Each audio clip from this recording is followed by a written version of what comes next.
Yo guys, it's Vin, and today I'm going to be teaching you how to read dodges in Brawlhalla. Now first, just a little disclaimer. This guide is not going to teach you every single way to punish every single dodge on every single weapon. Because one, that would literally take forever. And two, it's quite redundant. If you want to learn how to punish a specific dodge on your main weapon, I would rather you click off my video now, put it in the watch later, of course, all right? I still need that watch time. And then look up any generic weapon guide on YouTube, because that will better teach you how to use your unique attacks to punish that dodge that you struggle with. And then when you're done, you can come back to my video and I can teach you how I like to figure out where they're going to dodge in the first place, so you can use that read. Now, the second thing is, although it's very similar to reading dodges, I'm not going to be going over things like reading jumps or reading wake-ups or reading your opponent's overall movement style, which is something that the pros do that many of us lower elo players do not. Although it's very similar, I'm not going to be going over it because I want to hammer down how to read dodges specifically, because once you get down that concept, then you can move on to easier reading jumps and wake-ups and overall movement style. Now, I want to first start by debunking a little bit of a misconception in the Brawlhalla community, at least from what I have found, which kind of leads people to overcomplicate it.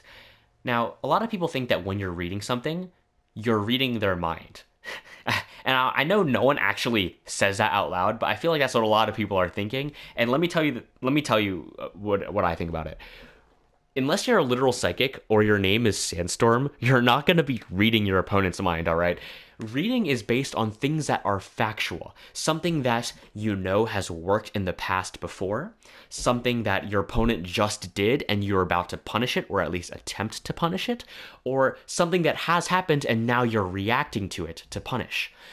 And this is important because although reading is based on very factual things, nothing is guaranteed when you're trying to read somebody. You still don't know if somebody dodges in, you don't know that they are going to dodge in the next time for sure. It's just an educated guess. And now that is all what reading is. There's no telepathy going on, right? There's no complicated stuff. You're just taking an educated guess.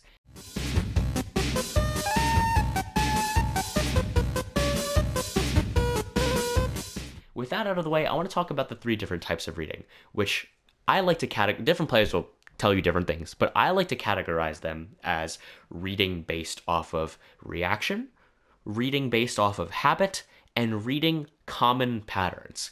Now, let's just start with reading based off of reaction.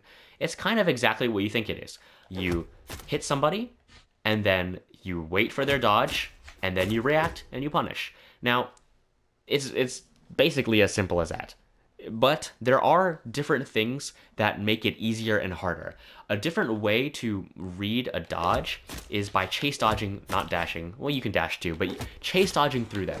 Because if you chase dodge through somebody, one, you're threatening them with your space, right? You're taking up space, and you're also completely immune during this time. Not to mention you can also chain it with a second one to be completely immune. If you chase dodge through somebody and they don't dodge, they're probably going to need a little bit more threatening to shake them. And this kind of scales with your elo. The lower you are in elo, the more likely someone is to dodge based on you just running at them like that. If someone in higher elo knows that you are not have any intention to hit them, at least straight up like that, then they're not going to use their dodge until they know that they see me turn around, then they're going to use their dodge. They have a better sense of when to save it so that they can use it for more useful scenarios later down the road.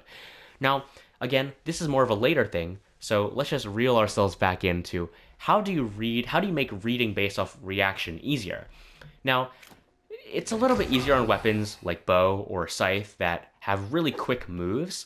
However, it's not impossible in heavy weapons because, of course, if you have a really quick move, there is less of a disconnect between how fast you can react and how fast you can punish.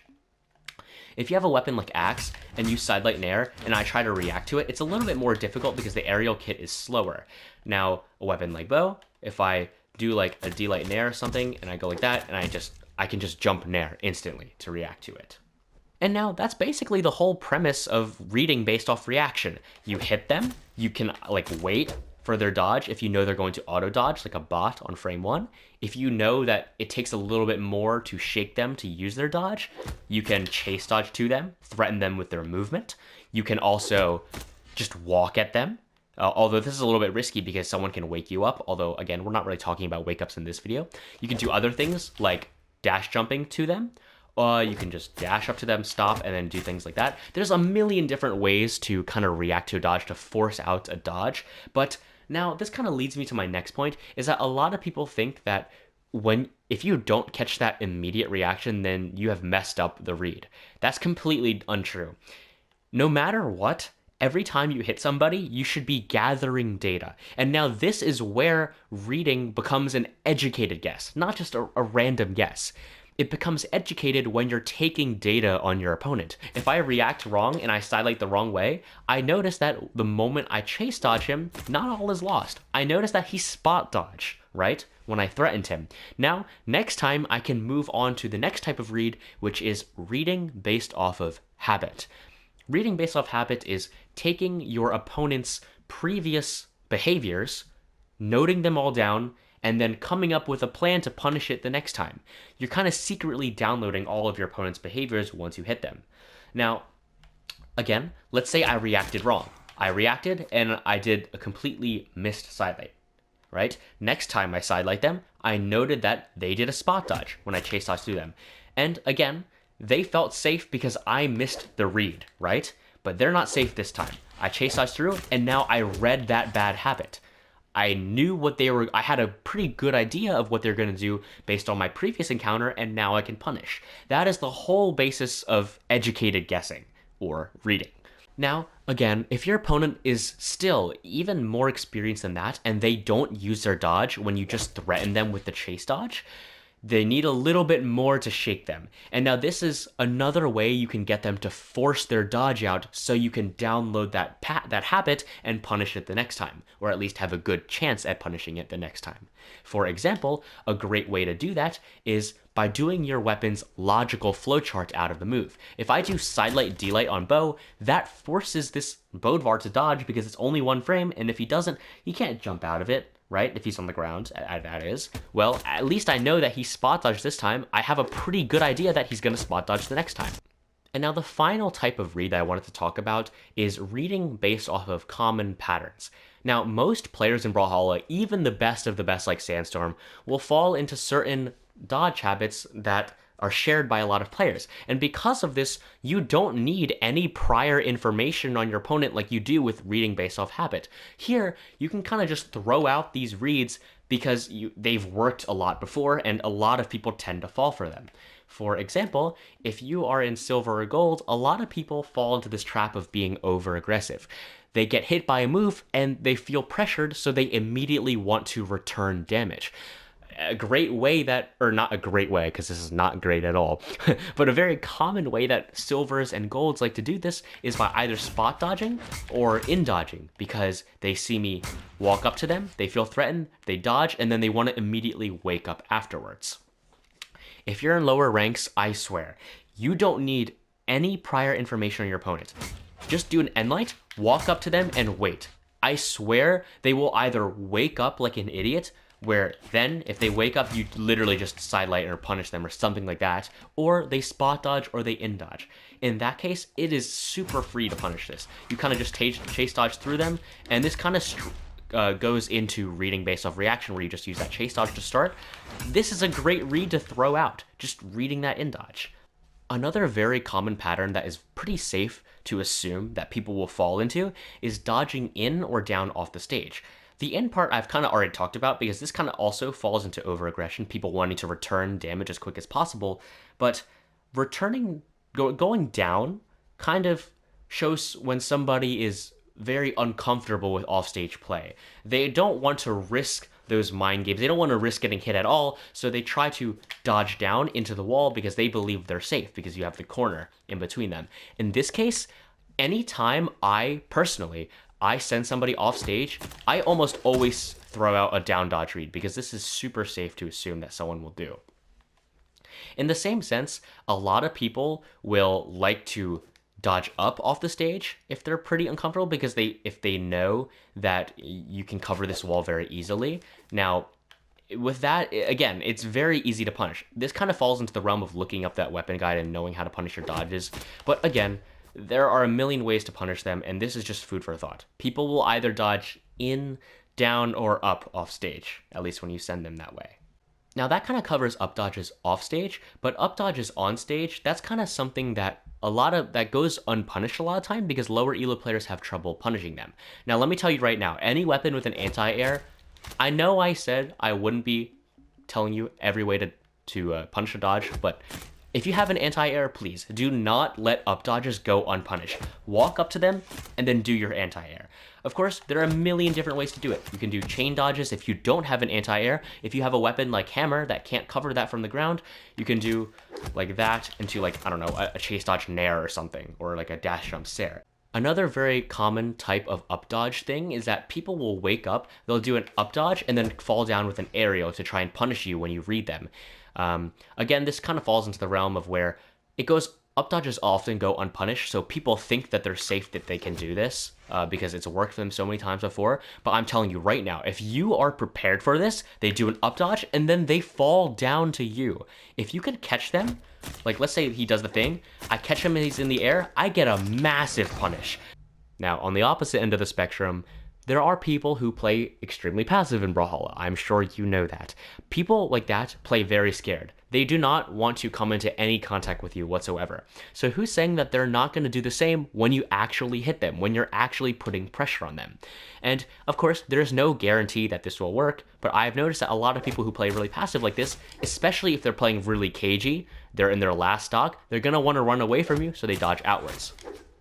And now the last pattern I kind of wanted to talk about that I feel is extremely safe, or an extremely good guess to throw out if you don't know anything about your opponent, is people will dodge in towards the weapon. The weapon spawns here, I hit this Bodvar. It's pretty reasonable to wait for a sidelight because most people, if they're unarmed, especially in lower ranks, they want to immediately get that weapon, so they dodge in towards it. This is something that you'll even see in Diamond. People are just very impatient. Some people are very uncomfortable unarmed. That's just a very common thing. So this is pretty safe to throw out in the beginning of a match, especially if you get the weapon first and you're trying to weapon guard somebody.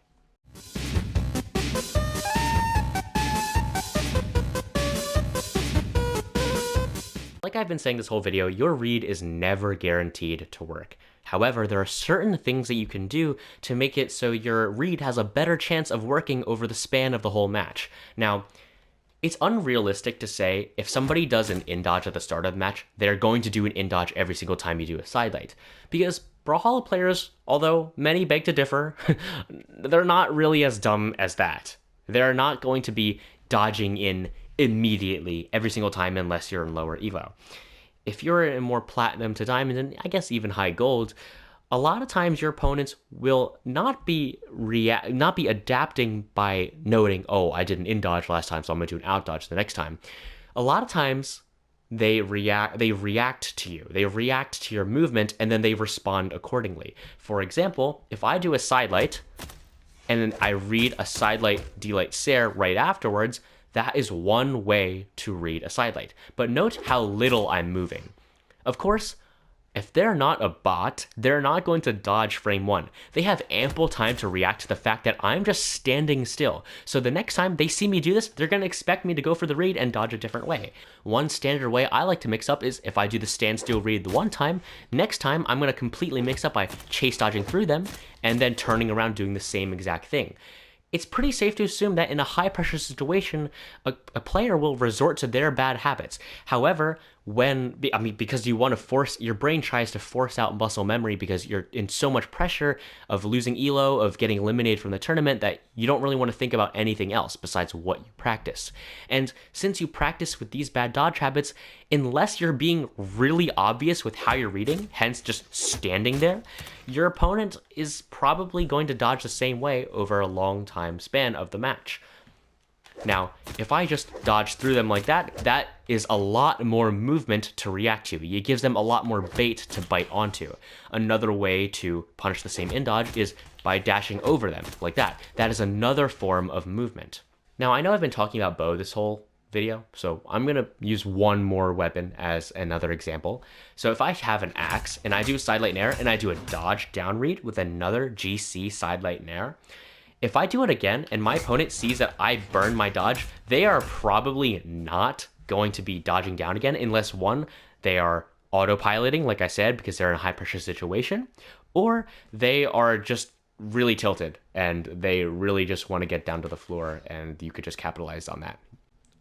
Like I said, they probably won't be dodging down the same way if I read the dodge down with another GC sidelight. However, let's say I'm later in the match, I can do a sidelight nair recovery, because this is a completely different scenario that your opponent has to react to and respect. And for the record, if your opponent just keeps falling for, like, let's say a sidelight into a GC sidelight, there is no reason to mix up. But if you notice that they dodge out of it a different way the next time, that means they're probably reacting a different way. So that's when you can use a different option to punish that same dodge. Okay, guys, I know that was a lot, but I hope you learned something. That's just my thoughts on how I read dodges, why I believe that you should have multiple ways to punish the same dodge. I hope you learned something, and I'll see you next time. Bye.